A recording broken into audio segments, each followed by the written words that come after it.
নমস্কার বন্ধুরা, ভিডিওর শুরুতেই জানাই আজ রথযাত্রা, তাই আমার তরফ থেকে সকল বন্ধুকে অভিনন্দন ও ভালোবাসা রইল। তোমরা সবাই ভালো থেকো এই বলে ভিডিওটা স্টার্ট করি। আমি আজ রথযাত্রার স্পেশাল আমি বানিয়েছিলাম মহাপ্রভুর জন্য খাজা। তো কীভাবে খাজাটা বানিয়েছি সেটাই একবার দেখে নেব। খুব সহজভাবে বানিয়েছি, তাহলে চলো স্টার্ট করি। প্রথমে আমি 4টে লেচি করে নিয়েছিলাম। এই 4টে লেচি করে নেওয়ার পরে আমি 1 চামচ কর্নফ্লাওয়ার গুলে নিয়েছিলাম আর 1 চামচ কর্নফ্লাওয়ার গুঁড়ো রেখেছিলাম। এবার একটা একটা করে আমি লেচি বেলে নিচ্ছি আর হালকা লিকুইড কর্নফ্লাওয়ারটা স্প্রেড করে নিচ্ছিলাম আর গুঁড়োটাও ওপর দিকে ছড়িয়ে নিচ্ছিলাম। এইভাবে করলে যে 4টে লেয়ার করেছি এই 4টে লেয়ার একেবারে লক হয়ে যাবে।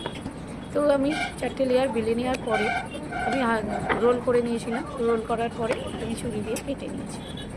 কেটে নেওয়ার পরে আমি এক একটা টুকরোকে হালকা হাতে চাপ দিয়ে একটু অল্প করে চাপ দিয়ে বেলে নিয়েছি।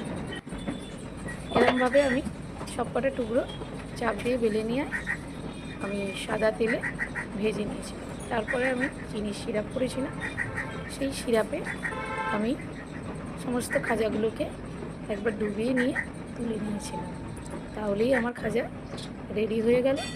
এইভাবে একবার করে দেখো তোমরা, খুব সহজেই তাড়াতাড়ি খাজা বানানো হয়ে যাবে, খেতেও ভালো লাগবে। তাহলে আজ ভিডিওটা এই পর্যন্তই। তোমরা সবাই ভালো থেকো, টাটা।